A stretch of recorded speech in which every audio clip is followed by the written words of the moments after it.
La caída de los ángeles malos.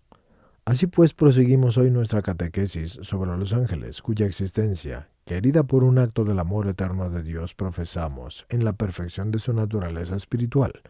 Los ángeles están llamados desde el principio, en razón de su inteligencia, a conocer la verdad y a amar el bien, que conocen en la verdad de modo mucho más pleno y perfecto que cuanto le es posible al hombre. Este amor es el acto de una voluntad libre, por lo cual también para los ángeles la libertad significa la posibilidad de hacer una elección en favor o en contra del bien que ellos conocen, y esto es, en favor o en contra del mismo Dios. Hay que repetir aquí lo que ya hemos recordado a su debido tiempo a propósito del hombre. Creando así a los seres libres, Dios quiere que en el mundo se realice aquel amor verdadero que solo es posible sobre la base de la libertad. Él quiso pues que la criatura, constituida a imagen y semejanza de su Creador, pudiera de la forma más plena posible volverse semejante a Él. Dios, que es amor, creando a los espíritus puros como seres libres, y Dios en su providencia, no podía prever también la posibilidad del pecado de los ángeles, pero precisamente porque la providencia es eterna sabiduría que ama, Dios sí supo sacar de la historia de este pecado, incomparablemente más radical en cuanto a pecado de un espíritu puro, el definitivo bien de todo el cosmos creado.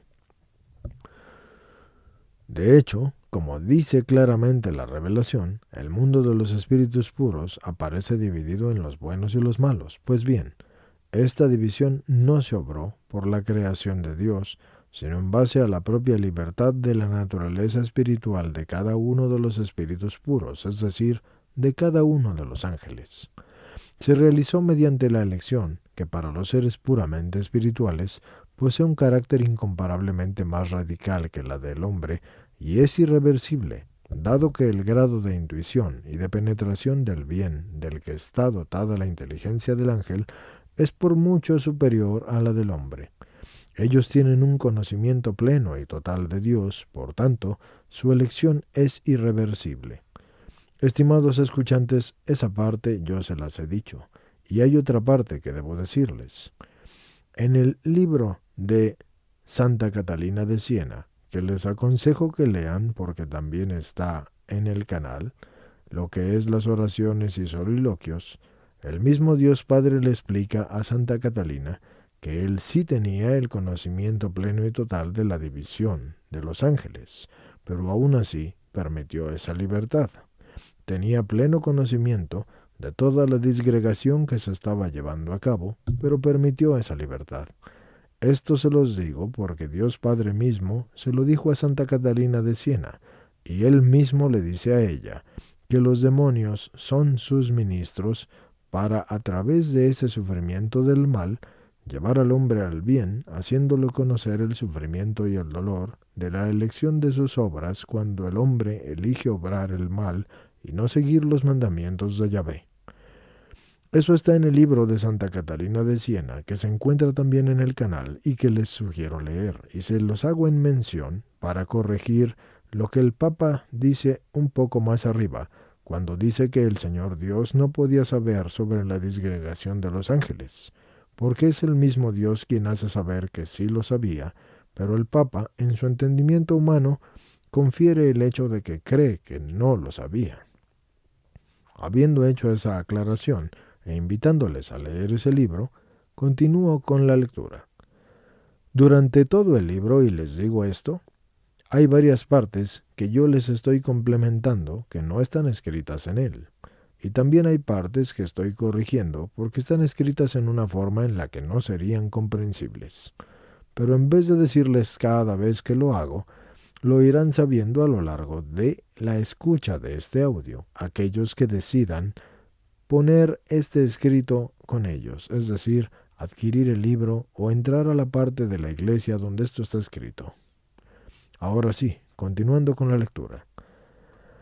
A este respecto, se debe decir también que los espíritus puros han sido sometidos a una prueba de carácter moral y fue una opción decisiva y concerniente ante todo a Dios mismo, que es un Dios conocido de un modo más esencial y directo que lo que es posible al hombre, un Dios que había hecho a estos seres espirituales el don antes que al hombre, de participar en su naturaleza divina. En el caso de los espíritus puros, la elección decisiva concernía ante todo a Dios mismo, que es el primero y el sumo bien, aceptado y rechazado de un modo más esencial y directo del que puede acontecer en el radio de la acción de la libre voluntad del hombre. Los espíritus puros tienen un conocimiento de Dios incomparablemente más perfecto que el hombre, porque con el poder de su inteligencia, que no está condicionada ni limitada por la mediación del conocimiento sensible, ven hasta el fondo la grandeza del ser que es infinito, de la primera verdad y del sumo bien. A esta sublime capacidad de conocimiento de los espíritus puros, Dios les ofreció el misterio de su divinidad, haciéndolos partícipes mediante la gracia de su infinita gloria. Precisamente en su condición de seres de naturaleza espiritual, había en su inteligencia la capacidad y el deseo de esa elevación sobrenatural a la que Dios les había llamado para hacer de ellos, mucho antes que del hombre, partícipes de la naturaleza divina y partícipes de la vida íntima de aquel que es el Padre, el Hijo y el Espíritu Santo, y de aquel que en la comunión de las tres divinas personas es amor. Dios había admitido a todos los espíritus puros antes y en mayor grado que al hombre a la eterna comunión del amor. La opción realizada sobre la base de la verdad de Dios conocida de una forma superior y dada la lucidez de sus inteligencias, ha dividido también el mundo de los espíritus puros en lo que llamamos buenos y malos. Yo les hago aquí otra aclaración, estimados escuchantes. Un espíritu puro es puro por el hecho de que nunca ha tenido un cuerpo, por eso son llamados espíritus puros, no porque no hayan pecado. Eso en primera instancia. Y en segunda instancia, lo que menciona su santidad Juan Pablo II, de que Dios le mostró a los ángeles su total e infinito ser, eso no es verdad. No hay ángel ni criatura, ya sea espiritual o material, capaz de poder comprender o ver la infinidad de Dios. Dios les permitió a los ángeles, tanto buenos como malos, conocerlo en una medida por mucho mayor que a los hombres. Pero ninguna criatura, por haber sido creada finita, puede comprender la infinidad de Dios. Y esa corrección se las hago mientras estamos en la lectura para que se den cuenta de cómo incluso su santidad Juan Pablo II, iluminado por el Espíritu Santo, también muestra su humanidad, porque el Espíritu Santo decide a quién le da qué luz y en qué momento. Continuando con la lectura.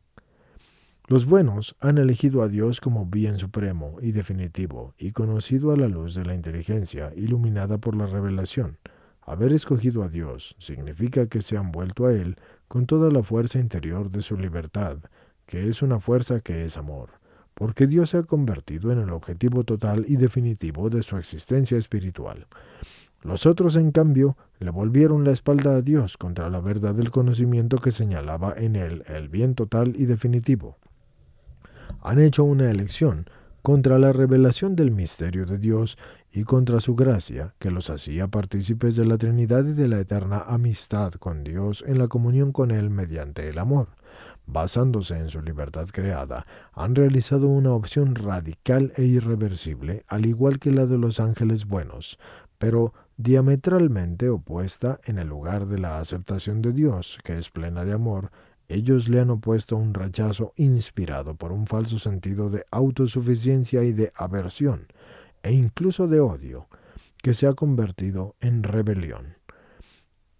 Como comprender esta oposición y rebelión a Dios en seres dotados de una inteligencia tan viva y así enriquecidos con tanta luz, ¿cuál podría ser el motivo de esa radical e irreversible opción contra Dios y de un odio tan profundo que puede aparecer como el fruto de la locura?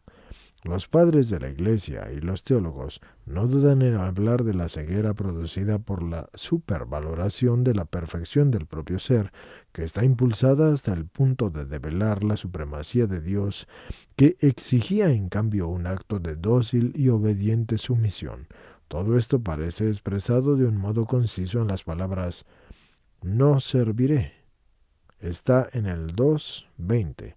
y eso es lo que manifiestan radical e irreversiblemente como rechazo de tomar parte en la edificación del reino de Dios y en el mundo creado. Satanás, que es el espíritu rebelde, quiere su propio reino, no el de Dios, y se yergue como el primer adversario del Creador y como el opositor de la providencia y como el antagonista de la amorosa sabiduría de Dios. De la rebelión y del pecado de Satanás, como también del pecado del hombre, debemos concluir acogiendo la sabia experiencia de la Escritura que afirma: en el orgullo está la perdición. Tobías 4, versículo 14. Yo les quiero hacer aquí una aclaración, estimados escuchantes. Sería bueno que los que quieran puedan leer también el libro de Urantia y el poema del hombre Dios, que se encuentran también en el canal, y les sugiero mucho que lean el otro libro de su santidad, Juan Pablo II, que se llama Hombre y Mujer los creó. Así van a entender mucho también de esto.